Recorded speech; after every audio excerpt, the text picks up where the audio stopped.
আমরা সকলেই কমবেশি ভক্সওয়াগন গাড়ি সম্পর্কে জানি, ভক্সওয়াগনের নাম শুনেছি। আপনারা কি জানেন ভক্সওয়াগন মানে কি? ভক্সওয়াগন মানে হচ্ছে জনগণের গাড়ি। আমজনতার গাড়ির কোম্পানি হিসেবে যাত্রা শুরু করলেও অটোমোবাইলের দুনিয়ায় ভক্সওয়াগন এখন এক জায়ান্ট কোম্পানি। এটার ভেতর প্রায় 12টা ব্র্যান্ড আছে, আর এর প্রতিটা ব্র্যান্ডই মার্কেট লিডার।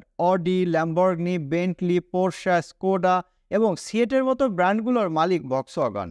এতগুলো ব্র্যান্ড থাকার কারণে ভক্সওয়াগন তার ম্যানুফ্যাকচারিংয়ে বেশ কিছু অ্যাডভান্টেজ পেয়ে থাকে, যেমন অডির ইঞ্জিন ল্যাম্বরগিনি এবং ভক্সওয়াগনে ব্যবহার করা হয়।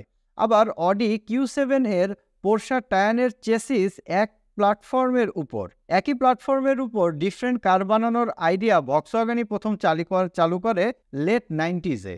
এছাড়া রিসার্চ অ্যান্ড ডেভেলপমেন্টের খরচ অনেক কমে যায়, এর ফলে ভক্সওয়াগনের নেট মার্জিনও বেশ বেড়ে যায়।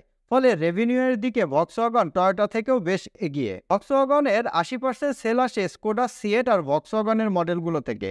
সেম প্ল্যাটফর্ম ইউজের যেমন সুবিধা আছে তেমন কিছু অসুবিধাও আছে।